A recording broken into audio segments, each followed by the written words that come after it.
Hey, kia ora koutou whānau. Welcome back to another edition of Big Hero News. Kia ora Chewy. Kia ora Pat. Oh God, phone. What was that noise? That's a phone alert. As I was just telling you before we went on air, COVID's back in my house. It's back in my house, Pat. No good. I think your studio speakers are on, by the way. I love it when you do that. Save my ass like that.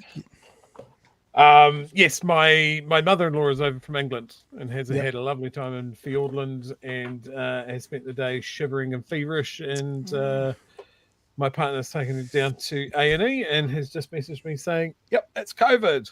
Oh, stink. Did you have no testing yet? We've still got a couple of boxes of tests lying around because when someone comes down with a sore throat, we still give it a bit of a tester. You know, that's what we do.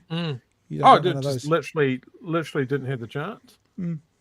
She had an early bed last night. We thought nothing of it, and then I get home from work and I'm like, "Oh, you're very bad. Urgent doctor, A&E, that sort of thing." So that's fun. That's fun for her on her holiday to New Zealand. Frosty wants to gave her COVID. As an avid national supporter, I have no idea what this mysterious virus is. May someone please describe it to me? COVID-19. Yeah. There were promises made that we were post-COVID, and that was Labour's fault. You still hear that? I was watching some interviews today about the US election, and someone says after the pandemic, and I'm like, there's still. I mean, it's not as bad, but there's still some of these things going around. Still around. Now, I know why so many of you are here at the start of the show. I can see the numbers going up because yes, the new co-leader from the Greens, Khloes Swarbrick, will be joining us momentarily, and we'll be having a chat about, I don't know, favourite TV shows, because we're a magazine-style show, Chewy? Something like that. What's your go-to comfort recipe? Before we do that, though, let's just say a huge thanks to all of our lovely patrons. You guys help us make this. If you want to be a part of what we do, patreon.com/Big Hero News. A shout out today to Deb Hay and Mike Spark, who have joined up over the weekend. Love you guys to bits. And also Melissa, I'm going to go Millmine, Milmine. We're going to go Millmine. I'm going Millmine. And Kylie NZ, who have also joined on. Thanks so much for being a part of what we do, guys. Genuinely, it helps. Every buck you chuck in helps us pay for, all those Teslas we're going to buy. Once Jacinda's gone, Chewy, and we lost all those envelopes full of cash that the right kept telling us we were getting from the government, we're down to our patrons. So thank you, patrons. We appreciate you to bits.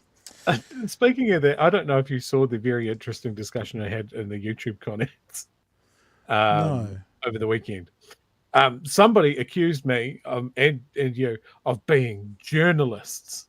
Oh my God. It's revolting. And after I finished laughing, I was like, no. We don't find news stories. We don't prepare news stories. We don't research news stories. We just comment on them. We're just two dudes that like politics. And so we're not journalists. Oh, but you are though.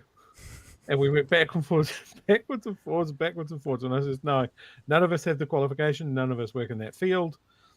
Well, we're not qualified journalists. A lot of people would say reporting and disseminating the news is acting as a journalist anyway. But look, Chewy, I'm going to cut you off and be rude to you because we have our guest with us and we don't need to leave her in the green room for any longer than we need to. So let's welcome to the show the new co-leader of the Greens. It's Khloes Swarbrick. Chloe, welcome. Kia ora, how are you? Yeah, bloody Chloe. Marvellous, mate. How you doing? Oh, thanks, guys. It's been it's been a pretty surreal and quite weird time, to be honest. I still don't feel like it's necessarily sunken in, and part of that has probably got to do with the fact that Marama was unwell with COVID-19 on Sunday, so I felt like there was this Marama shaped hole next to me. But yeah, I feel pretty just deeply grounded, I guess, in the gratitude that I've been feeling. And, the kind of constant point that I've been making to everybody is the hope and the faith that folks have put into me. I hope that they feel that in themselves as well. And I hope that they feel that in our communities, because, we've got a lot of mahi to do when it comes to holding this government to account, as well as, God forbid, having some hope for a better vision for this country, because I think that that's the thing that always gets us, right? We spend so much time fighting what's in front of us and not thinking about the stuff that we can build. Well, Khloe, I did a live stream last night with Paul Barlow. People know him on TikTok as Paul the Other One. He's one of our kin, our whānau out there doing good work. And we had a bit of a chat for about 10 minutes. He was talking to me about the media on his podcast. And he went, Pat, everyone's pretty depressed with this conversation. What is there to look forward to? And you know what I said? I said, Khloe Swarbrick. Aww. That is a bright light in our political discord at the moment to look forward to see what you can do and where you can go with this place. But the most important question for me is, now that you're co-leader of the Greens, does that mean you're kind of in charge of climate change, and can you do something about the weather in Dunedin? Almost led to Dunedin, right? I am actually in Dunners this coming weekend, and we're just actually arranging a bit of a public meeting, so we might see you there, Pat. But yeah, definitely. Yeah, cool. In terms of the climate change portfolio, look, it's no secret that it's something that I've obviously been really interested in for a long time. I sat on the Environment Select Committee between the 2017 to 2020 term when we were going through the Zero Carbon Act implementation, the establishment of the Independent Climate Change Commission, changes to the emissions trading scheme, which removed this thing called free allocation, which is basically corporate welfare, that the Nats froze free allocations for our most polluting industries. And we can get into that if you want to. But I think that, we have a massive challenge in front of us with this government's, even just their stated agenda to pour oil and gas on the climate crisis fire. You've got Shane Jones heckling in the House every other week about how he wants to open coal mines on conservation land. And I know that he's just doing that goading, baiting thing that has kind of served him well over his political career. But we're talking about kind of the scientific non-negotiables that are necessary for life on Earth as we know it. So I kind of do take it quite seriously. So you will see as our kind of portfolio reshuffle is announced, that things will fall into place there. We were saying last year when, of course, when will Khloe be the next Prime Minister? When will Khloe be next leader of the Greens? Yada, yada, yada, yada. Me and Chewy were pondering, and I'd like to get your take on this. We were wondering if the way you've operated amongst the Greens, we've kind of seen you sort of as a roving sniper. Like, you can get in and you can take apart and you can do the research and you can just move as you want. And we wondered, could the co-leadership actually hamper that a bit? Will it be harder because you'll have more responsibility now and you'll have more roles to play and more things? Is there a chance that this might take you away from some of that debate, or do you see it as no hindrance at all? Yeah, that's a really interesting hypothesis, and it kind of, funnily enough, aligns with another title that I got on another podcast, which was Young Vet. Some guys are saying that, I've been around. I'm now, I turned 30 in June, and, I've got 6 years of experience in politics, more than our Prime Minister, I might add. Yeah. So it's quite, just a funny thing to point out. I have kind of operated, obviously, as you've kind of just pointed out, within my portfolio responsibilities. So most kind of recently in the lead up to the 2023 election, I'm really kind of leaning into my revenue portfolio and really making the tax debate one that I think that is getting the spotlight that it deserves, because all roads really do lead back to tax, and the cooked tax system that we've got here, it's working as it is designed to work, which we'll see, the wealthiest people in this country pay an effective tax rate less than half of that of the average New Zealander. We talk about that in the chamber, and we're getting heckled by the ACT National and New Zealand First parties who are saying, well, those people are hardworking. And I'm like, well, say that to the average New Zealander who's paying double the tax rate effectively of those who are at the top. But nonetheless, that aside, to your point of how I guess I'll operate in this, I see it as an opportunity to just kind of level up and get, the privilege of a larger platform to just kind of hold a mirror out to society. One of the things that's been obviously immensely flattering, and you've kind of alluded to it just there, Pat, around kind of people putting a lot of hope in me on the horizon.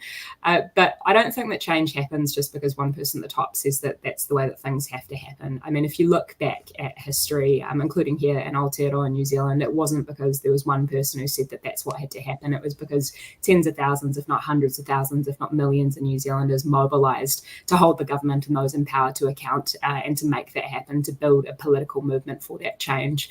So I guess I see my role more as the great cheerleader to have people across this country realise that politicians work for them, not the other way around. And politicians need the public far more than the public need politicians. And the standard of debate has just been depressing the entire time that I've been in Parliament. Like, I've also made no secret of the fact that, you know, no one really knows what they're doing. This is the funniest thing I think about growing up. You know, when you're a kid, you look around at the world and you go, well, the adults must have a clue. They must know what's going on. And then you grow up and you realise the parents were making it up and doing the best that they could with the resources available to them and the education life experience that they had or otherwise. And I got to say, my experience in Parliament is very much the same. I've been very quickly accustomed to the fact that a lot of things are made up on the fly, and, you know, sometimes for better, sometimes for worse. But I think what differentiates us in the Greens is not only that we're upfront and honest about that, but also that we're doing it, you know, for the right reasons as far as our values go, to put kind of compassion, people and planet first and foremost, but also that we seek to do that on a really robust platform of evidence. And that's just been one of the most aggravating things about this government in the last few months, is this pretense, this Orwellian discourse around their focus on data and evidence as is baked into their coalition agreements. Yet their own advice consistently says in many of the pieces of legislation that they've passed through under urgency that what they're doing is demonstrably going to make the country a worse place. And they've said straight up to New Zealanders that they don't care. And I frankly think that's despicable and appalling. So, yeah, it's my job to keep reminding people of that and that they don't have to put up with it. Yeah. Chewy, jump in, mate. I think the reason that Shane Jones is so dismissive of your criticism is, let's be brutally honest, he's not going to have to live with any of the consequences. He'll be clocking out well before that bill's due to be paid. Well, funnily enough, Joey, this is actually something that, so you might remember a moment where I used a 2-word phrase that I learned from my little brother in response to heckling about my age to Todd Muller in the middle of a climate change speech. And what I was actually talking about was the fact that, you know, in 2050, which is the time horizon for the Zero Carbon Act, I'll be 56 years old because I was born in 1994. And the kids who were on the street at that point in time marching to try and get the government to do more on climate action couldn't even vote, couldn't even participate in our political system. The average age in Parliament at that point was around 50 years old. So I just find a lot of the debate and discussion around lowering the voting age and, you know, this kind of quite patronising tone that a lot of politicians take that young people don't know what they're talking about, just completely removed from reality, because actually we could make an argument, a straw man argument, and not a legitimate one that I am trying to meaningfully pose just for sake of all of those caveats and red flags in case anyone takes this out of context. But there's just as equally, I think, a case to be made for capping the voting age. Anyway. Yeah. Hey, I mean, the argument for that is democracy is not harmed by adding more people to it. Exactly. Yeah. I'd like to know what you're going to do differently, if anything, to try and grow that progressive left position or number of MPs in Parliament, if not in government. What do you, coming in, you know, fresh voice into the leadership area, do differently to see the numbers get even bigger than they are now? So what I'm really clear about is that I'm going to spend the next few weeks and months and years finding, identifying and shoulder tapping local champions everywhere across this country who I think need to be in our House of Parliament and who embody Green Party values to run really serious local campaigns to inspire and mobilise people such that we then end up translating that to seats at every single level of government. So I'm not just talking about obviously the general election and, you know, those 120 odd seats in Parliament, but also in councils around this country as well. Because I think a lot of people also, as is also reflected in lower voting rates and turnout at local body election, don't necessarily realise that oftentimes the immediate stuff that impacts their daily life happens at a local government level as well. So yeah, for me, it's really as simple as that. I mean, Pat, Chewy, if you want to talk to me about how we change the world, how we won Auckland Central against a red wave and a blue wave, how we make history, how human beings have always organised, it starts with something as simple as conversations. And that is real time consuming, but it's the real stuff that builds sustainable movements. Yeah, tell us about it. Conversation. as you know, and as you're doing. Let's have a look, because you're talking about tax. And I'm not going to play the story for you, but you were talking on News Hub this morning with some young politician called David Seymour. I think he's French. I haven't met him yet. We'll have to see what he does. French Canadian, isn't it? I think so. Oh, he's Canadian. That's right. He's Canadian. Oh, He does yes. that accent real well. And you talked about there being $1 billion because of their money that they're giving back to landlords through tax breaks, tax cuts, and reimbursing interest. News Hub tonight has reported that they've looked at the books and they've had it approved that it's $800 million out of the budgeted amount that National and ACT said this would cost. So they're out by nearly $1 billion, as it's saying on News Hub tonight. I just want to throw you the ball and let you speak to that, because what we see as the Jimmy Nobodies who don't know anything, who aren't journalists at all, is we see a bunch of promises made by this government, and just, whether it's the international tax on house sales falling over, or all these things that they said, yes, our numbers are good, we've done it, and we've got fat in there in case something goes wrong, just falling over and falling over and falling over, yet they still seem to be able to afford their tax cuts. And we're wondering why and how, and would love you to speak to that. Yeah. So, I mean, firstly, good on News Hub for breaking this news. I just also want to reflect on the fact that I'm utterly devastated for the loss of that channel and a lot of the journalists in that space. Like, love them or hate them, and I know that all journalists and all different platforms get a lot of hate mail, much like politicians do. The diversity of voices and platforms is incredibly important for democratic accountability and for the function of our society. A functional, flourishing fourth estate is necessary to hold politicians to account. So I'm really worried about what's going to happen with the kind of, removal of some of those journos, and also what's happening at TVNZ and the cuts at Renews as well. So I'm really hoping, and this is just the final point on this, that Melissa Lee, who's the Minister of Broadcasting, actually tries to reach a cross-partisan agreement on this, because the last thing that we need is for all the more kind of overt and explicit politicisation of public interest journalism funding. It's just fundamental for our democracy to work and for faith and trust in our institutions. So to the point around kind of their forecasts, look, the numbers were always made up, and you had, renowned economists like Craig Rennie, who was also in that story tonight from the CTU, who was making it abundantly clear that it was cookery. And it was just wild seeing, the now Prime Minister throughout the campaign saying everything was watertight, everything was watertight. That's the leader of the same National Party who opposed the Green Party's proposal to establish an independent parliamentary budget costings unit, which would cost all political parties election promises, such that we had a kind of baseline agreement about how things worked, and we could therefore have a more evidence-based debate and discussion, God forbid, during our general elections. So, it's evident that blowout was always going to happen in some way or another.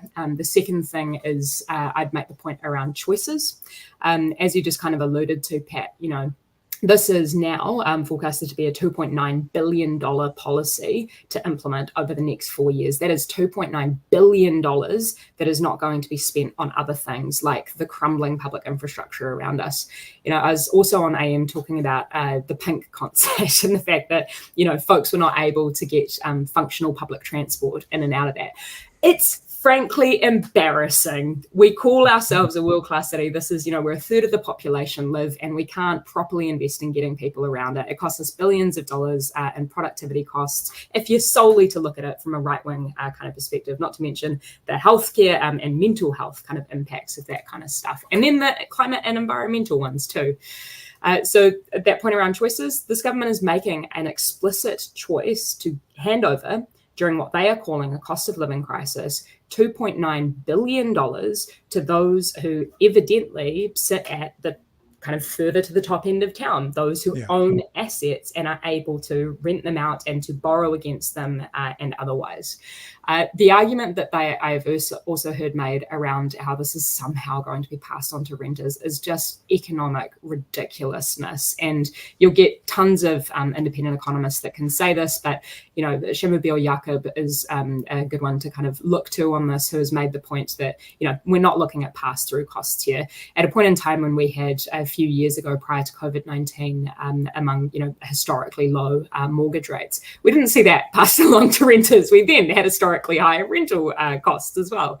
So the only way that we are going to meaningfully be able to get rents down is either obviously through kind of the classical market economics ways of getting more supply on stream, but also through policies that have worked massively overseas, the likes of rent controls, which we already have in some form through the Residential Tenancies Act, which prescribe that you can't raise rents more than market rate. The problem is that that's a self-fulfilling prophecy, because who sets market rate but the landlords? And the final point around the kind of choices, right, is, I have sat through that kind of, as I was talking about, just this Orwellian nonsense in Parliament, as is all of our amazing new Green team, our largest ever Green Party caucus over the last few months, is this government's just rammed through things without adequate public scrutiny or input, and just complete disregard for the usual conventions and protocols, and said that the reason that they're doing that is because they won the election, so apparently we can just revert to authoritarian rule as a result of that.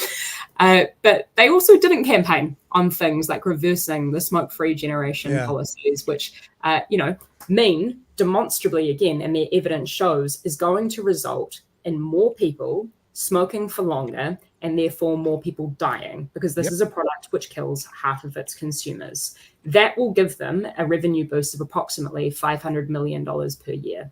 The trade-off there is more New Zealanders dying so that the government can have $500 million, which helps to pay for things like their tax cuts for landlords. They also are doing things like seeking to steal school kids' lunch money. They also have cut $1 billion from walking and cycling and public transport. The list goes on. And we are just, I think, in this really bizarre situation where we're 40 years on now in 2024 from 1994, yet all of this, 1984 rather, where all of this is just straight from the Rogernomics playbook. We're back in a trickle-down kind of war is peace world, but we have 40 years of evidence to show that it doesn't work. Mm-hmm. Hey, our time with you is up. Do you have time for one more quick question? Yeah, go ahead. Because as we're sitting here, I'm thinking about people like Jeanette Fitzsimons and Rod Donald and Sue Bradford. And it's unchallengeable that someone like yourself is standing on the shoulders of giants. What I'd like to know from you is, what do you see when you stand on those shoulders? Thank you for a really deep and existential question, my friend. You have 30 seconds. Is that enough? Yeah. I thought you said this wasn't magazine style. What I see and what I feel, kind of the wairua of occupying the privilege of a position like this, especially alongside somebody who just so deeply inspires me, is Marama Davidson. And Mara and I were actually thinking about the fact and talking about it over the last few days, that we actually have a pretty similar and quite complementary approach to how we do politics, and that we're super comfortable, on the streets with people rallying and organising, as we are in the halls of power, kind of holding those in power to account. And I see in the whakapapa of the Green movement, and with legends like those leaders that you've cited, and Russell and Metiria and James as well, a whole number of people who have led amazing caucuses and the Green Party movement through incredibly tumultuous times, while being able to retain this uncanny ability to speak truth to power, and to continue to uphold the same kaupapa. We have been consistent for 30 odd years, and it's quite funny that we're bleating on about the same thing, 30 years later. But I think the time has come, and I think that New Zealanders, in the main, kind of wrapping their head around the fact that the system that we've got, this kind of mind-numbing exploitation of people on the planet for its own sake, to kind of continue speeding things up so the squiggly line of GDP can go up. Meanwhile, homelessness and environmental degradation and the state of our hospital systems go down. People know that it's not working. So I think that, to your earlier question, right now I see on the horizon the opportunity for the first ever Green-led government, and that's what I'm going to be working towards every single day. Wow. That's pretty amazing. Hey, thank you for joining us. Make sure Jordan lets us know about the meeting you guys are coming down to, because we'll totally come along to it. I'd love to come and hear you guys. I think it's happening on Sunday or Monday, so I'll let you know when I find that one out. Yeah, awesome. Hey, thanks so much, guys, and Paul Maria to everyone who's following along. Lots of love. It's a weird time, but I think together we got this. And I like it that you said I mentioned a 2-word saying, but you never actually said "Okay, Boomer." I've been trying to let that one kind of just drift off into the distance for 5 odd years, but they still managed to pull it out in all the 6 p.m. news slots yesterday. Excellent. Hey, Khloe, thanks for your time, mate. And again, congratulations on the position. Well deserved and the right person. Ngā mihi. I appreciate Absolutely. that. We'll catch you later, guys. Co-leader of the Greens is Khloes Swarbrick. And I apologise to people who sent in questions and stuff. We didn't get to it. We agreed to, if she gave us an extra 5 minutes, we agreed that was going to be 5 past or 20 past, and that was it. And when people like Khloe, people in the public eye give you a time frame, you do what you can to stick to it, or else next time they'll go, oh, those are those guys that can't stick to the time frame. So I apologise in advance that we didn't get some of your questions, even some of the super chats, but we can show them now to you. Unless, what do you want to say, Truex? I know I dominated that as per usual. Well, look, you heard it here first, chat. We're going to war. We're going to war. No, look, green-led government. The objection, the ambition is a green-led government. Why not? Let's like, if you keep doing the same shit and the results are the same, it's time to try something else.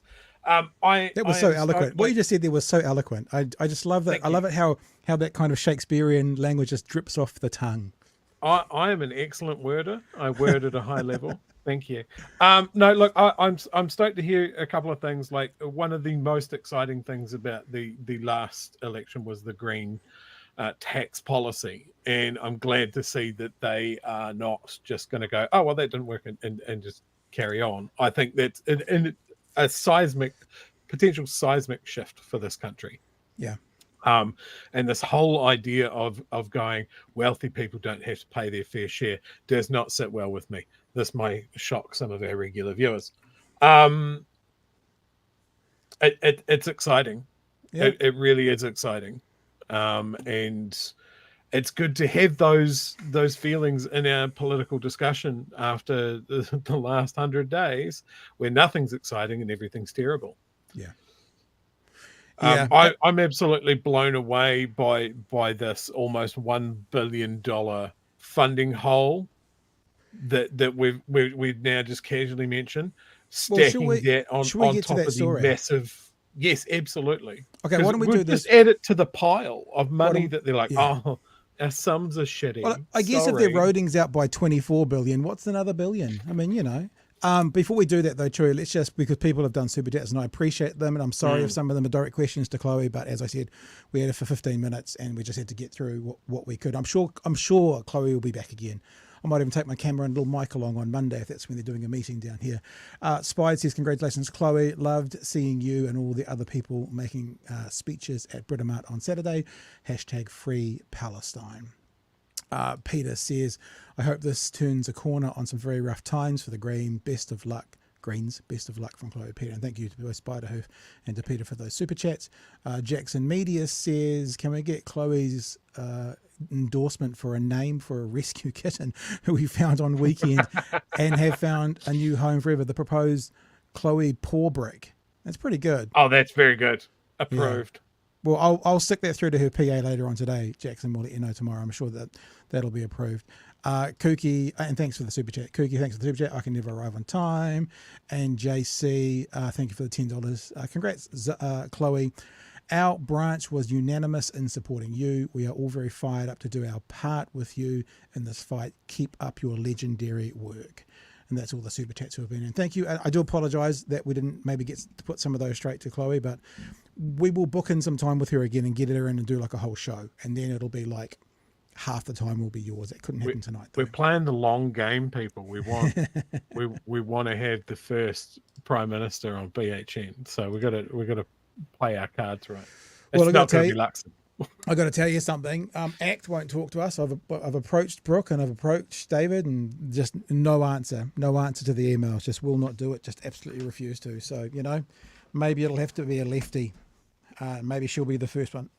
It's exciting to hear about someone thinking about the vision is to be the dominant party on the left.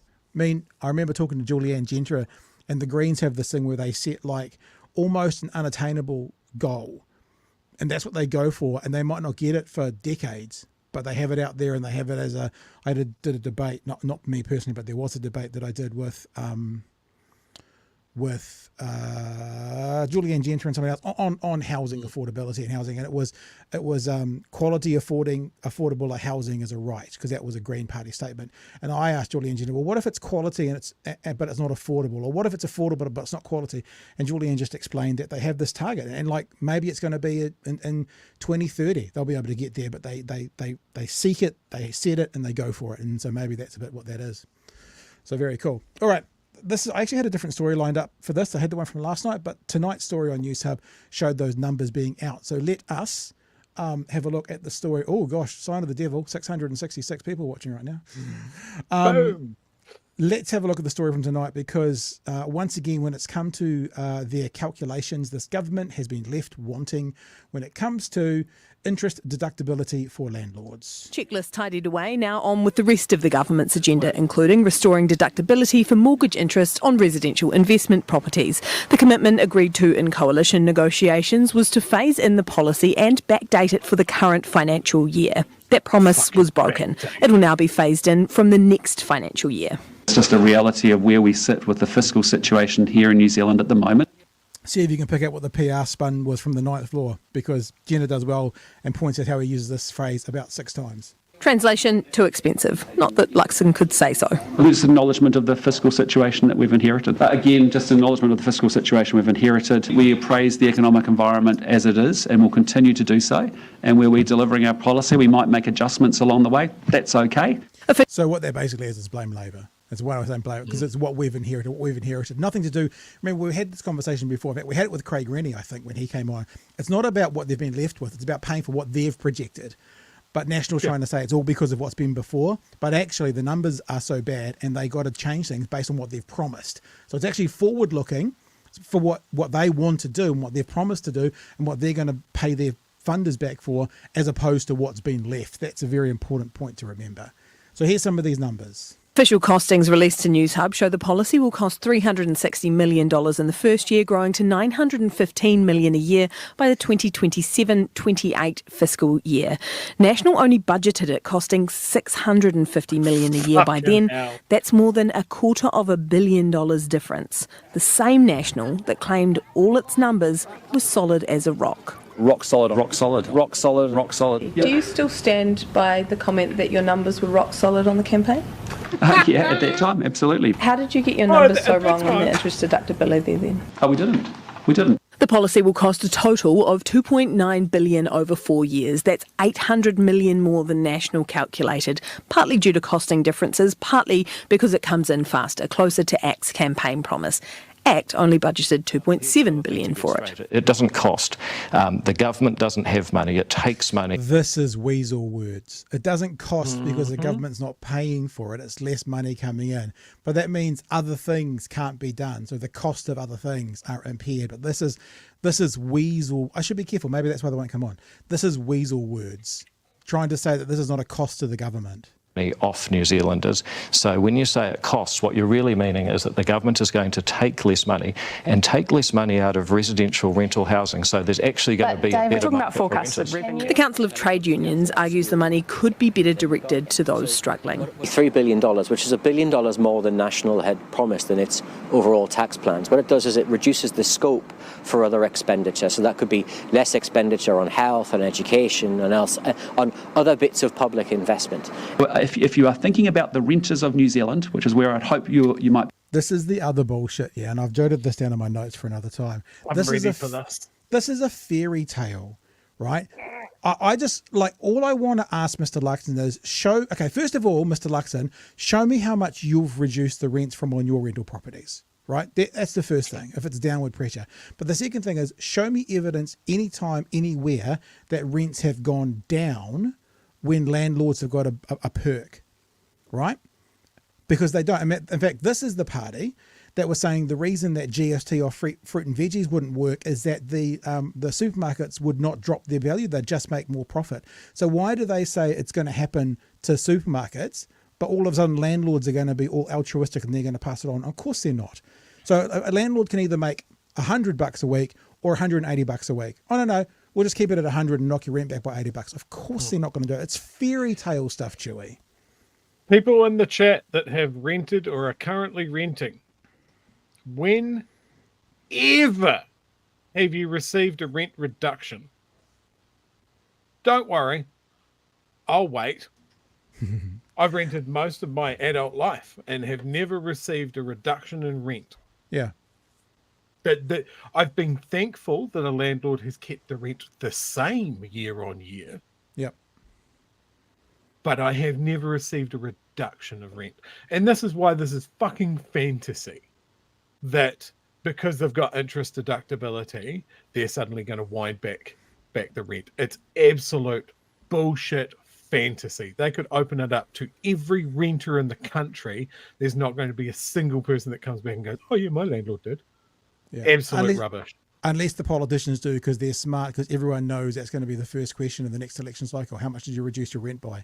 So he should probably do that. And if he's got people watching this, they should probably tell him to do that. And I might have just given him an out, because obviously if it wasn't said to them, of course he's not going to reduce the rent of his, because then it becomes a better investment. Anyway, we should let him, actually, now we should ignore everything we've just said, remove our brains and listen to how Luxon explains it.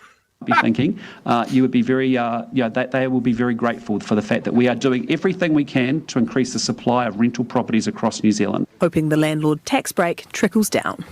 What? Jenna's with us now. Kia ora, Jenna, the government's first. Hoping that the landlord rebate trickles down. Of course, it's not going to trickle down. Like I just said, I actually think what I've just said is a really fair analogy. This is the party, National, who said that supermarkets wouldn't reduce their prices of fruit and veggie if GST came off. So if supermarkets weren't going to do it, why the fuck should landlords do it if they now make more money? So you're saying supermarkets then have a bigger profit, they make more money on that fruit and veggies, they won't reduce it. So of course, if you think that about fruit and veggies, you must think that about landlords as well, unless you're hypocritical and you're just doing it to score political points. Chewy, yours, sir.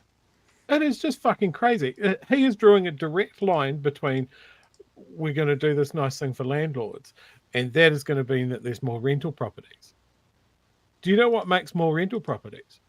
Building more fucking houses. And maybe we should just aim a little bit higher and go, maybe we should get people into their first homes. Maybe if we should, because the other, like, they love talking about fiscal cliffs, right? The big fiscal cliff that this country is looking at is a huge cohort of people that are going to be reaching retirement without owning a home, without owning a major asset. And we're not like countries like Germany, where there is a habit of very long rental terms and you can literally rent at a fair rate for the majority of your life. But that's because there's legislation in places like Germany and France protecting the renters. You're not expected necessarily in those countries to own your own home. It is an expectation that you will rent for life. So the government focuses on how to enable renters to do that. This government is focusing on how to enable more landlords to have more properties. That's the difference. Our system has been, well, in my lifetime anyway, has been built around you work, you buy your property, you have a major asset to take you into your retirement, that you're not going to be paying rent. And when so many of these right-wing parties are starting to say, hey, look, maybe we're going to put the retirement age up, maybe superannuation is not affordable anymore, I would be fucking worried. I would be really, really worried. And there is this thing of moving people away and these platitudes to renters. Piss off. Does Luxon know what that's like? Erica Stanford's last comments about what it's like to be rented. Like, remember the debacle about talking about getting your bond back from someone that's never, ever had to do that before? This government does not care about renters. Oh, no, that's not fair. Maybe it does, because that's how the landlords get their money. So that's how a lot of them get extra money. You're a unit to be farmed. They can't squeeze too hard. Yeah. But they've got to keep squeezing. Yeah. That's exactly right. Let's actually have a look at something else. This is sort of a Khloes Swarbrick akin conversation, because there was a very short one here for you, Chewy, that I laughed my ass off over the weekend. Do you remember the documentary OK Khloe? Yeah? I saw a little bit about this last week, but I haven't seen this story. this is an old story. It's from 2022. I found it kind of hilarious that a private entity decided to do a documentary on Khloes Swarbrick. And of course, a lot of the then opposition just lost their minds, kicking up a fuss about the decision to award taxpayer money towards a production of the film titled Being Khloe, which will follow Swarbrick over the next 2 years. She should have come out and said she doesn't endorse it tomorrow, Seymour said on Tuesday. The reason I'm bringing up this and find it hilarious is because you also notice over the weekend that the government now has to defend money being given to a private entity to do a documentary on Jacinda Ardern. So when they were in opposition, they would push back against it and say, this should never happen. But now that they're in government, they are having to come out and say there is no fault with the funding of a Dame Jacinda Ardern documentary, saying the Film Commission can make its own decisions. In a statement, it said the documentary explores the rise of violent extremism and online hate in New Zealand while covering Ardern's leadership.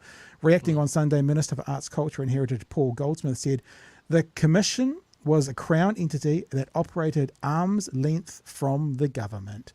So when they were in opposition, I just find this hilariously ironic. When they were in opposition, they were able to say, burn them, evil. And now that they're in government, they have to toe the line. And they are, which is a good thing, I guess, saying, oh, no, there's no conflict of interest here. They're separate and they're able to do it. And public money's okay. I just love it when someone has to kind of eat their own words and chew on it. Chewy. This has actually reminded me of a little discussion I had with someone today. They made a very astute observation about the difference between David Seymour and Winston Peters. Right. Now, there's a little bit of a change now that they're in government, right? Winston Peters was an absolute unhinged bulldog going into the election.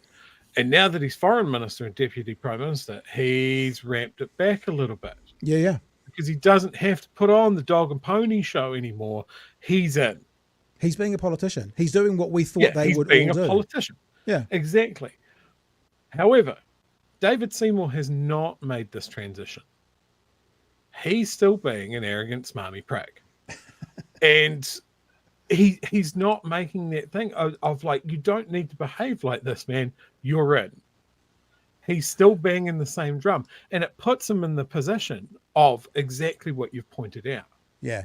Like, you are the government now, my dude. Like, for good or bad,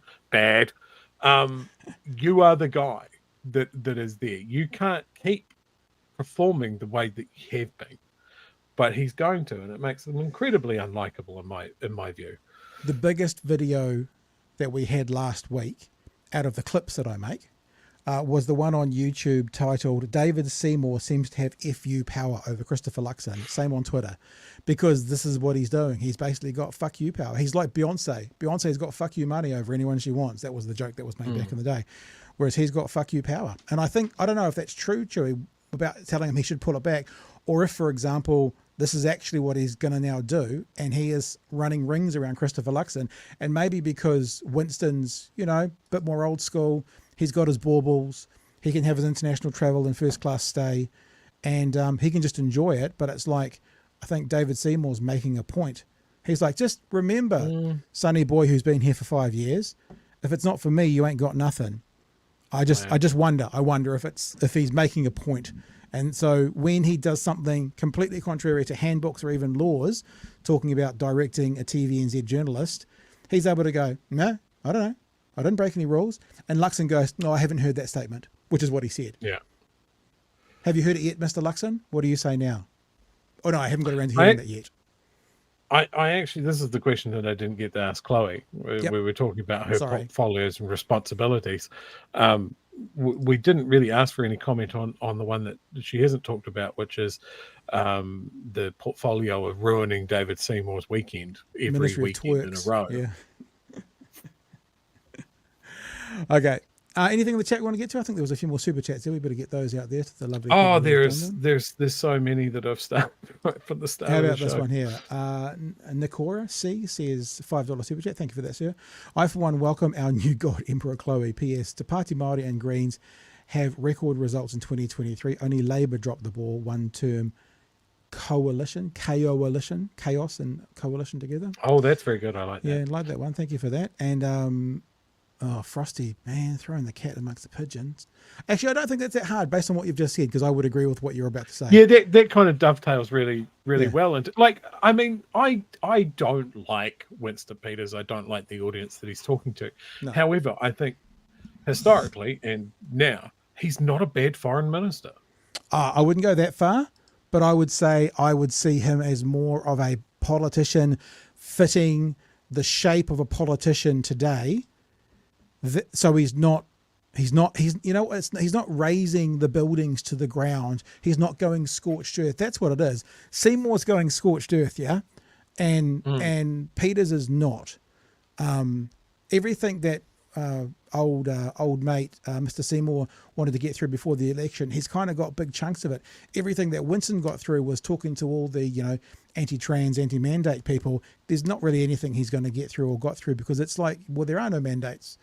So he's just gone back to being an old, bitter politician, which he's already been, and dropped a good portion of, not entirely, but a good portion of that whole, I need to now represent these people who got me elected, who think that they're still being made magnetic from the vaccine. He's not playing that game so much anymore. He is a little bit.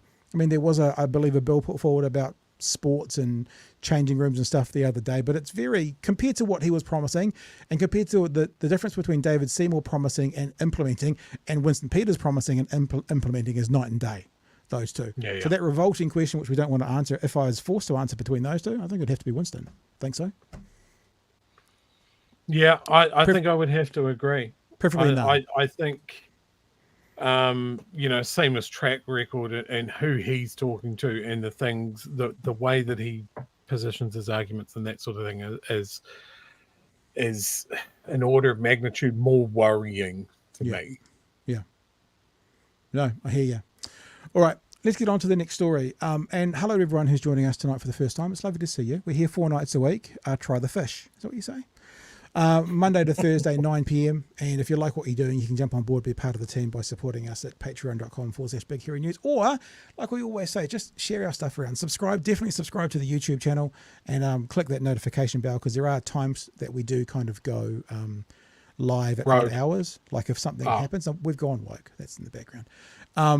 But there are times, and you need to have that notification bell hit so you know when we're going live, I think. Hey, let's get to Q&A over the weekend, shall we? And let's have a look at the Bish performing. I have to say, this is going to sound strange. There's one thing I appreciated about the Bish. He didn't really dodge the questions. Like he didn't really, I mean, they weren't particularly, I didn't like the answers, but at least he didn't dodge the questions as much as many of his contemporaries do. So I'll give him at least a thanks for engaging. Didn't like the engagement, but thanks for engaging. Jack Tame asks him a question about referencing emergency housing as being a blight, ending the blight of emergency housing. And this turns into a strange circular conversation where National basically says when beneficiaries get to the end of what we think is acceptable, they're going to have to move in with friends and family, to which Jack Tame points out several times. But if they could move in with friends and family, they wouldn't get emergency housing, because that's like, can you go stay with friends and family? No, we can't. Okay, we'll find you emergency housing. And they're saying if that doesn't work for them, they can find. So it's a strange circular conversation, but Jack does really well at cutting through the bullshit. Let's have a look. You said this week you want to end the blight that is emergency housing. That was the word. Fired up, ready to go. There's no shortage of good ideas and no shortage of good, passionate, warm-hearted people out there who do an excellent job working with some of our most at-risk communities. The role of governments is just, how do we get them going and get the funding structures in place so that we can really get them firing on all cylinders? You said this week you want to end the blight that is emergency housing. That was the word you chose. And part of that means increasing scrutiny of those who are applying for emergency housing grants. What evidence do you have that undeserving people are accessing emergency housing grants at the moment? Yeah, so for us, fundamentally, it's about rights and responsibilities. So obviously there will always be a place for the government to provide emergency housing for people who need it. When it started life under the last National government in 2016, 2017, it started life as a short-term measure. You know, the government gives you a grant, a voucher, sure. You take it. So my question then, so what evidence do you have that undeserving people are accessing those grants at the moment? Anecdotal feedback from the community and from MSD. Yeah, no, it's a terrible answer, but like I'm saying, he answered it. I mean, like, I don't like the answer, but at least he didn't go round and round in circles. I'm not supporting his position, but I am going, it's a terrible answer, but he answered it. Yeah, but also from the Anecdotal community. feedback? Yeah, well, look, this is a tough area, right? This is a really, really tough area. We've had advice from... So what percentage of emergency housing grants are denied at the moment? Do you know that? Not many. From memory, in the last year, about 2,500, 2,600, something like that, over 100,000. Yeah, but that is still quite a few, isn't it? Well, in relation to the overall number of over 100,000, 120,000 grants given, 3,000 families there right now. Numbers have come back a bit recently, but 3,000 families, average length of stay is 26 weeks. Not many are declined. We're just saying to MSD, yep, you should have the support available if people need it, but you do need to ask a few questions of people like, are there other places you can stay? Going to a motel should not be the kind of first choice for people who need support. Do you not think that MSD asks that at the moment? They do, technically. We're asking them to really invigilate people a bit more to make sure that we're providing taxpayer support to people who really need support. You've said that you won't be supporting people who have, quote, unreasonably contributed to their emergency housing need. What does that mean? Now, this is a terrible answer. I know he's about to answer, but I'll explain it to you. The way that was set up, it sounds like they were saying something outside of emergency housing, but he actually says if they damage the hotel room, they'll then have to go live with friends and family, which means actually they're not responsible for being there because they're already there. So it seems that even the Bish doesn't quite understand the policy, because if they've contributed to it, that would appear to me to be something they've done before they get emergency housing. But the Bish says it's whilst they've got emergency housing, so they're already having it. So what have they contributed more to being a part of emergency housing when they're already in emergency housing? It's most peculiar.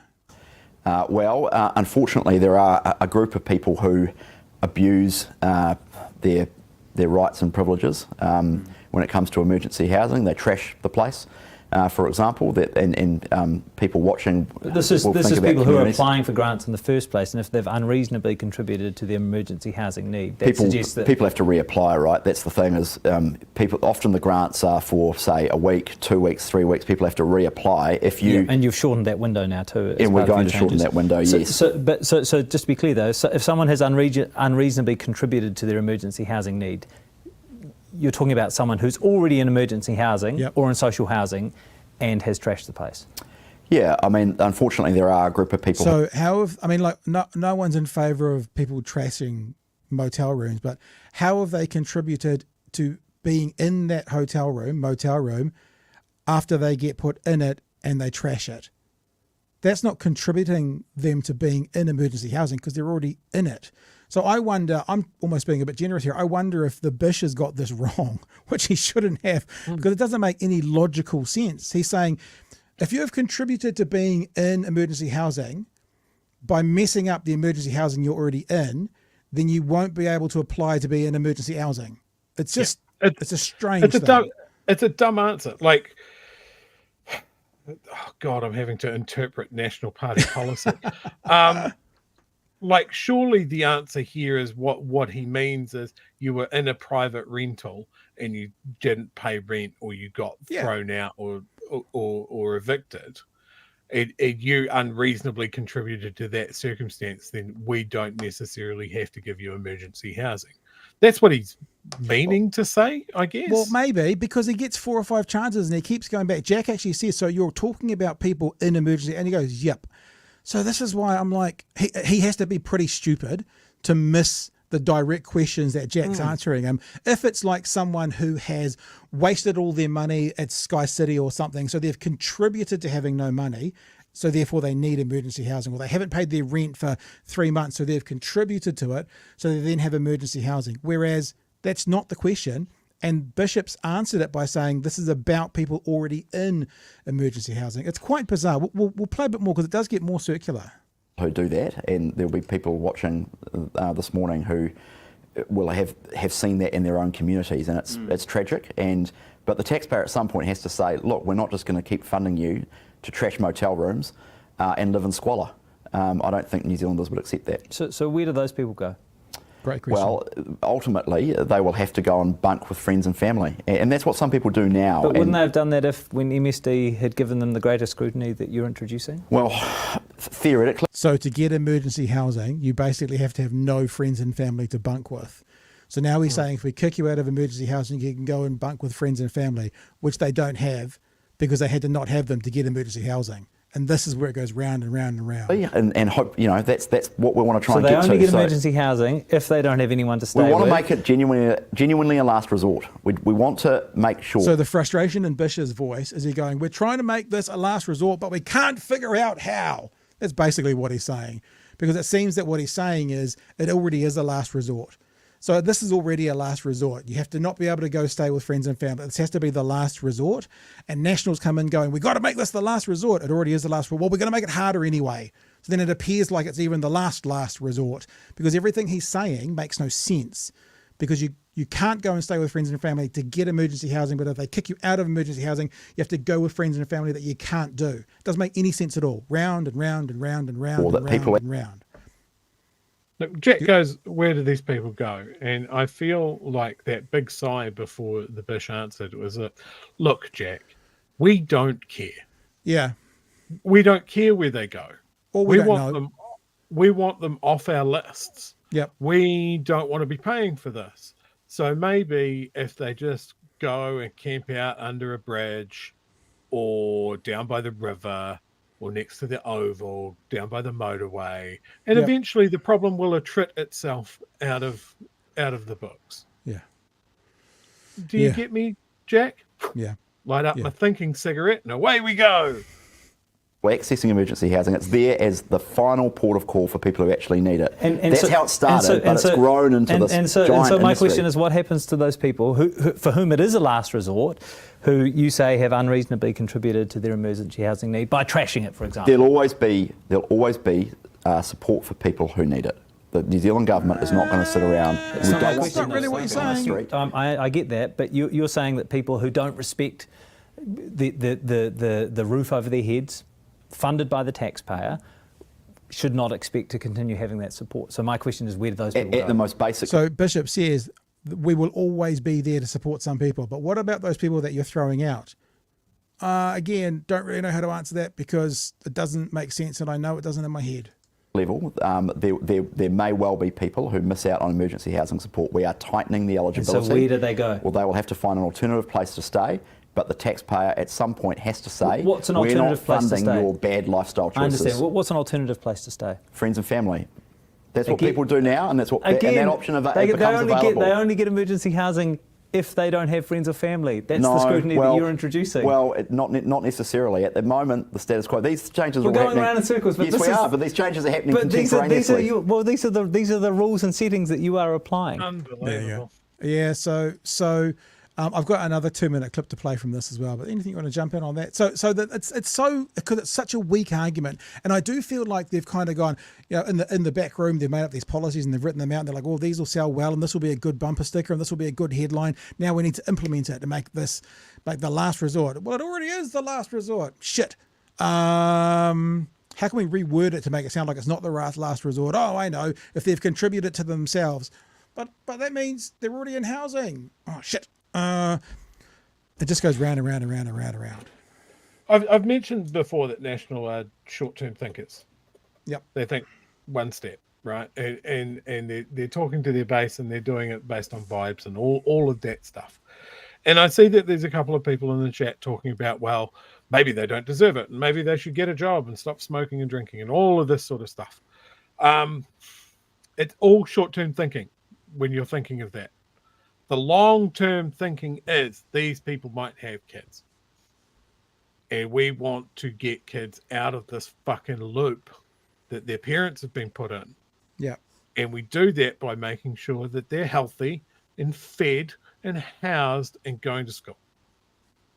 And that's all you can do. There's things, there's other parts of life that might shit on them and it might not work. But one of the things that is very, very clear to me is that if you are at the bottom and the government is pointing at you and going, you're on the bottom and we're going to make it harder, We're going to make sure that you only have access to this for a very short amount of time.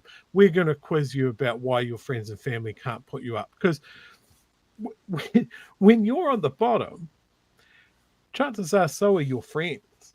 Yeah. And what do we know about people that are on the bottom? They might be a family of 8 in a 2-bedroom house because that's all that they can afford in this fucking housing market. Or it's all that MSD has been able to find them as far as social housing goes. So there's no room for them, right? So it's a self-fulfilling prophecy. Yeah. I can't stay with any of my friends because they have no room. It's not like, oh yeah, I could ask my mate who has the multi-million-dollar mansion on the North Shore. I could go and stay in his pool house. It's just bullshit. And he is right. There is always going to be a need for emergency housing. There shouldn't be very many people accessing it because we have a proper network of social housing, more permanent social housing where people can go, this is my home. I can take pride in this. My kid can go to the school that's nearby. There are services nearby. My job is nearby, or I have the ability to get a job. Every time we make those things harder, and it can be, it's not just social housing, it's affordable housing. We know our rental market is jacked. And the only way to bring that down is to add more houses. And if there was an incentive for investors to go and build more affordable housing, if there was tax benefits for that, for investing in that sort of thing rather than investing on other people paying off your mortgage, then I'd be all for it. But they won't do that because there's people that have 25 rentals, 50 rentals. And if we add more houses to the housing market, then their portfolios and their investments lose value. They lose the capital gains. And they'll be very big mad. And they won't be happy with their vote. So we can't do that. So these guys are trying to solve a problem that they don't want to solve. Yeah. And the only option that they've got is to be mean, to be harder, to be less caring about people who have less resources to do anything about it. We'll go on to another part of the story because this interview was, I think, it was over half an hour all up, and there's a lot of information that we can't do it all, obviously, but this was a part of the conversation that they talked about. Will housing be more lucrative for investors with this new interest deductibility coming in? Would it be more? Will it be a better investment? Will it attract more investors to the investment of being landlords? I don't think it gets asked in this, but I think it's been asked numerous times elsewhere. Is like, so then what happens when the first-time homeowner turns up? Now, if it's more attractive to investors, now they've got other first home buyers and 20 investors wanting to buy the property as well. What does that do to the price and availability to first-time house buyers, for example? Set some relatively loose targets for housing affordability over the long term developed. Yes, that's true. The unitary plan does a lot in that respect. The point you made before, you're right. Sorry about that. It jumped again. I'm not sure why it did that. I'll go back to where we were. 1434. 1422. That's a strange one, isn't it? Okay, let's go again. Here we go. Issue, there's other communities too. You have set some relatively loose targets for housing affordability over the long term. What advice have you had about the impact of your landlord tax cuts on house prices? Well, the advice we've had in relation to rent affordability is that it puts downward pressure on about rents. House prices though, not rents, house prices. I haven't had specific advice on house price. See, again, he answered the question. Like, I'm just being fair and saying a lot of the politicians that have been coming in from Mike would go round and round in circles. He just says we haven't had that, which I think is something we have to respect and thank them for doing. At least he's not bullshitting people. It's not good that he hasn't had that advice, but at least he's just answered that question. Yeah. The impact on house prices. You have had no advice on what those big changes will do to house prices? Well, I haven't had specific advice on that. Shouldn't you have had advice on that? Well, the way the paper flow works is it's essentially a finance paper. So I haven't had, as Housing Minister, specific advice about that. I have seen advice around removing or bringing back interest deductibility for landlords. will put downward pressure on rents. On rents. And that's important. Just remember though as well, downward pressure doesn't mean rents declining. Downward pressure could also just be, we could decline, we could reduce our rent if we wanted to, but we're not going to. Downward pressure is no guarantees of rent going down. No matter how much they say downward pressure, doesn't mean rents will go down. Also, if you flip, how you flip a coin, equal and opposite is often true as well, right? So downward pressure, the equal and opposite to that is probably more profit. Downward pressure, more profit, depending which side you want to look at it. Important because rental affordability is a big driver of the wait list. So what would be your expectation as to what it'll do to house prices? You think it'll bring rents down, but what will it do to house prices? Well, the ultimate driver of house prices is supply and demand of housing. And so you don't think that changing this policy will have any impact? Well, I think it will potentially may incentivise more residential construction for the purpose of rental properties. That is ultimately a good thing for rental affordability, and that's what I'm very focused on. Won't it also just incentivise housing as an investment? Yes. Well, ultimately, what we want to do across the housing, our whole suite of housing, will system. Will it incentivise housing as an investment class? I don't believe so. Bullshit. Because what we're doing is returning to basic principles of tax law, which is that interest is an expense that you can deduct against your income. I understand the changes. Is it more lucrative for landlords to have interest deductibility in place or not to have it in place? Well, clearly it is better for landlords to have interest. Well done, Jack. Yeah, masterful question. Well done, Jack. So he's just said it won't be any more interested. Investors won't be any more interested. Will it be better or worse for landlords? Well, it'll be better. Well done, sir. Golf clap. Deductibility in place, and that is why we think that's partly why we want. So this change makes housing as an investment class more lucrative. It's partly why we want to do it, because we need mum and dad landlords in the market. And now he's just gone into, from saying it wouldn't, why we want to do it is to get more people in there. You got me, bro. Yeah. Anyway, right. now a lot of them have exited the market post the interest deductibility changes. So you would accept then that it makes it more lucrative as an investment class? Well, yes, on the margins, yes. There you go. And there was one other thing that they talked about in this, and I'm not going to play the bit, I don't actually have it queued up anyway, is that Jack asked him about their targets for affordable housing when it comes to purchasing. And right now it's something like 6 to 7 times the average household income is the average price. Average household income right now is $126,000. That's household, remember, make that clear. It's not just one person's income, household income. And he said they wanted to get it 3 to 5 times the average household income. That means he's trying to pull the wool over our eyes by saying they would like to get prices of houses to between $378,000 and $630,000. That's their objective. That's 3 to 5 times the average household income. Now, there's another part of this, which I know most of you and most of us probably won't care about, which is, so if you do drop 30% of the price of houses, how many people go bankrupt who have then got mortgages more than what their houses are worth? They got to at least consider that as well. But who honestly believes that they're going to be able to get the average house price down to something like $380,000? They won't be able to, but neither do they want to, Chewy. It's just all words. It's just all words. If the average house price went down that much, there'd be people losing their fucking minds. The guys that have paid $6, $7, $8, $9, $1.4 million on their house, and now the value's tanked. Like we've had over 40 years now of the sensible investment is property. It always goes up. There's all of these deductibilities that you can get. You can get someone in and they pay your mortgage for you. It's free money.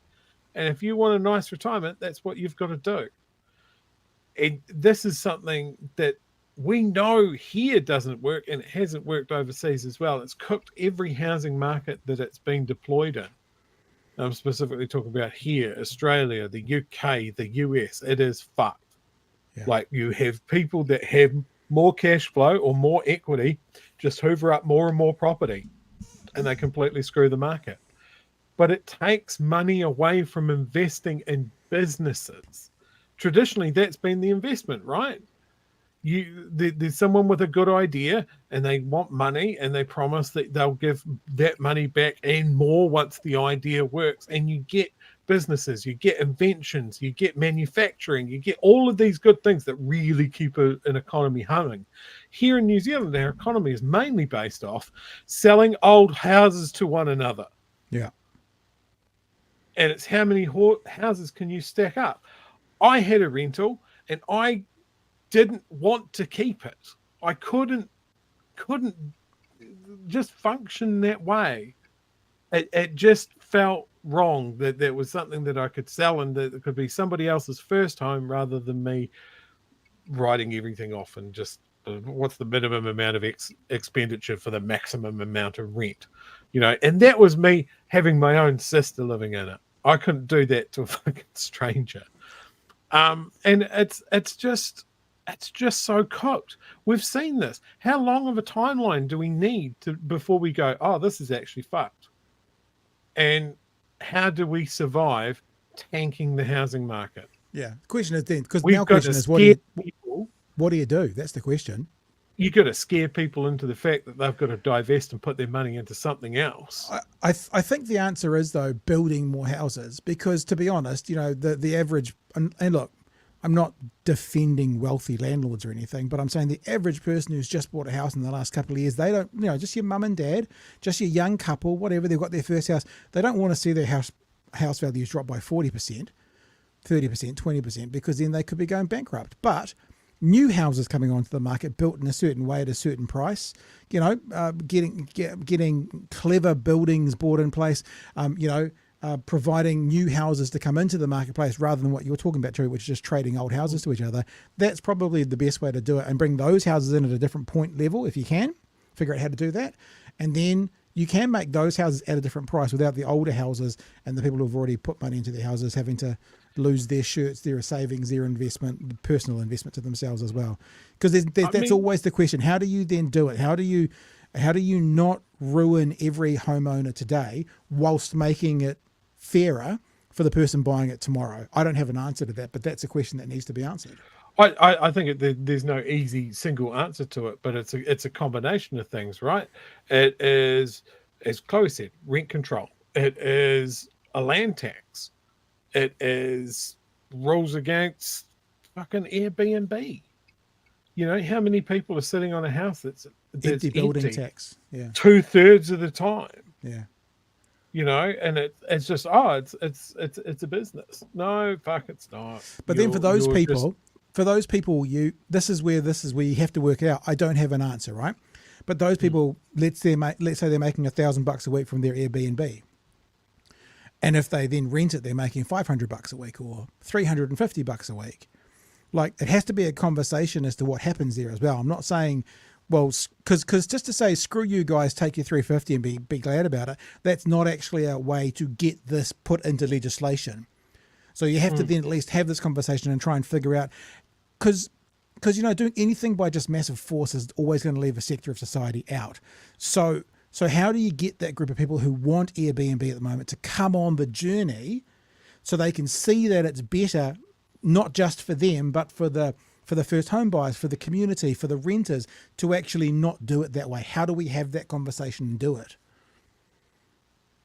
I don't know. I don't have the answer. Got no idea. Well, I'm going to start by forming a mob with flaming pitchforks. Yeah. Pitchforks. When we look, we chat wherever you are in the country, I'm sure you can pinpoint a suburb that is all state houses, or was built as a state house suburb. When we had this massive binge of building houses post World War II, and you look at how those neighborhoods are planned, there was always a school, there was always a playground, there was always public transport links and that sort of thing. And we don't do that anymore. And look, it's not always a good idea. I grew up in one of those areas and it was definitely referred to as the bad part of town. But, it was close to a school. It was close to transport links, and the houses were decent for people to raise families in. And there, for better or worse, there was a community there, and now we don't do that. And I don't know if it's the answer, but it might be part of an answer. Just for people to know, there's a couple of other stories that we mentioned in the description for this video that we might have got to today. One of them was Barbara Edmonds on Q&A. I think we'll squeeze it over till tomorrow. And the Melissa Lee's plan on helping New Zealand struggling media industry, we'll probably squeeze it over till tomorrow as well, because I feel like this is probably quite a good time to wrap. It's been quite good. It's been quite enjoyable. Thank you for everyone for being involved. Just one more time to say, if you're interested in being a bit of a part of what we do, you found us for the first time, patreon.com/Big Hairy News.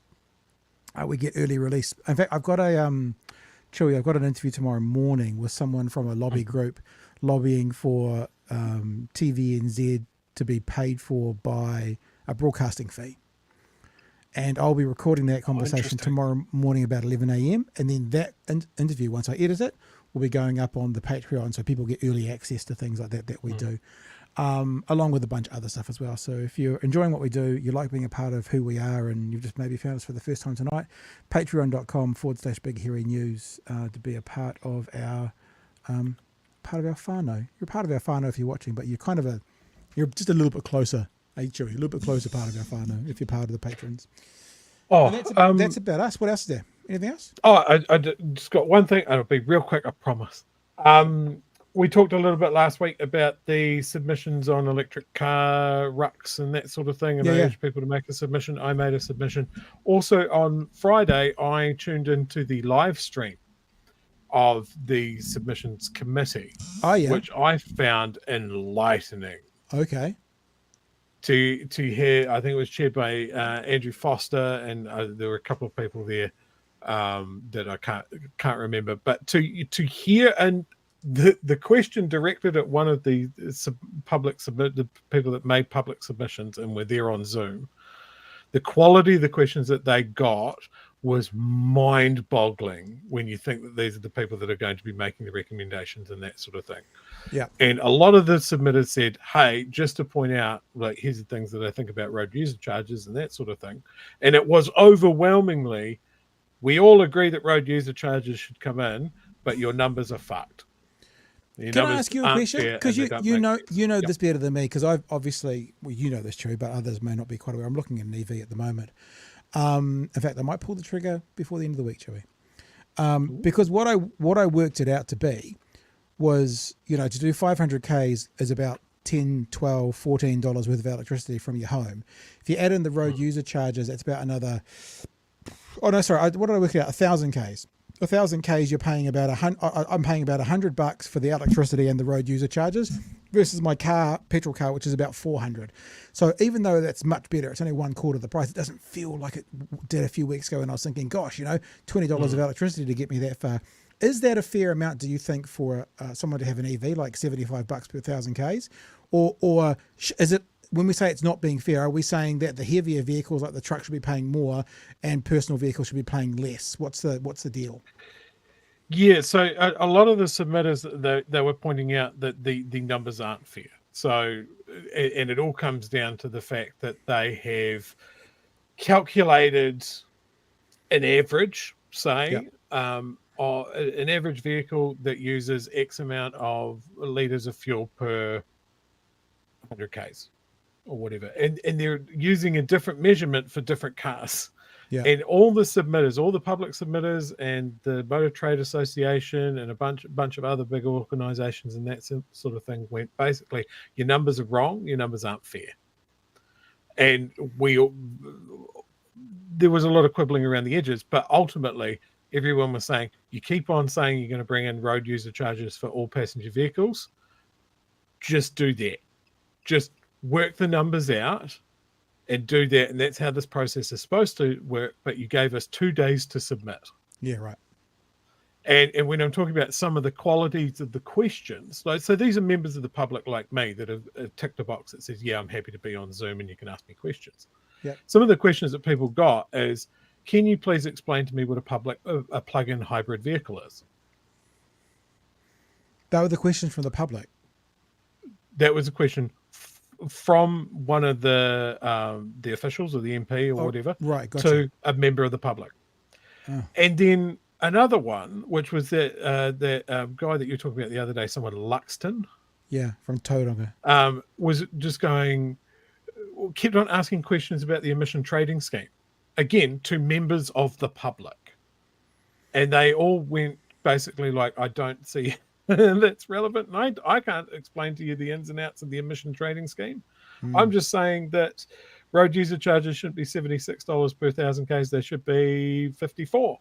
Yeah, 50. Whatever. You know, gotcha. that sort of thing. But this is what I've been talking about, is keep an eye out on these things that you care about and keep an eye out for the submissions making process. Yes, it was a shambles and a shit show, but one of the things that I really appreciate is that you can just put your thoughts down in the box, tick the box that says, I'm happy to talk to the people making the decisions, and you're engaged. And this is, I think, something that we have lost both in the local politics and the national level politics, is people feel that it's out of their reach. They can't make an impact, and then they have no buy-in. And I think this is kind of what Khloes was talking about, is like, it's people power. Yep. So as much as they want to take away the democratic process and don't give people time to submit or form an opinion or all of these sort of things, we have to push back against that sort of thing. I've just heard from, I think, Khloe's PR about the meeting that she's having in Dunedin. I've just messaged him back saying, is it a public meeting? Can I publicise it, as in mentioning it tonight? Did it sound like a public meeting to you? Should I just mention it anyway? It might be a Green Party thing, but yeah, sure. No, I'll do it tomorrow. If I don't hear back from the next 60 seconds, I can see. We'll find out. We'll find out for you, Dunedin fam. But but just so you know, it sounds like it's Monday morning from 9 in Dunedin. If you're in Dunedin, yeah, I think I'll be going along. Drop the kids to school and keep on coming. Actually drop the kid to school. Wow, that's scary because only one left. We ate all the others. That sounds sinister. The cost of living. That's why you have a backup child. Yeah. All right, team. It's been lovely tonight. Thank you, and thank you to the co-leader of the Greens, Khloes Swarbrick, for joining us tonight. It was great fun, and we look to do more of this stuff, guys. I hope you'll come back tomorrow night. Biggest night we've ever had of live viewers tonight. So we hope you all come back tomorrow night and bring a friend. Tomorrow night we will be having some conversations around how to pay for TVNZ, because that's an interview I'm doing tomorrow morning, and we'll come back to some of these things we didn't quite have time for tonight. Oh, here we go. Got a meeting. Here we go. Yes, that's public. We just haven't probably announced it because I need to finalise our graphics, etc. It's not so much of a talk as it is a coffee and chill. Very casual yarns will be lovely. All right. So it's at Maggie's, which I think used to be called Morning Magpie. Oh, that's a good wee spot. Is it Morning Magpie or is it a different place? Yeah. No, that's so it's Lower Stewart Street. Yeah, just by the railway station. Underneath the ODT from 9, Maggie's on Friday morning. All right, there you go, team. So if you're in Dunedin, come along. We'll see you there. I think you said Friday morning. It's Monday morning. Did I? Monday morning. You go Friday. Maybe you go Friday and check out the food and then just come back on Monday and do that. Something like that. All right, team. Thanks very much. We'll catch you tomorrow night from 9 o'clock for another edition of Big Hairy News. Be safe. Come back tomorrow. Bring a friend. Hooroo. Cheers, fam.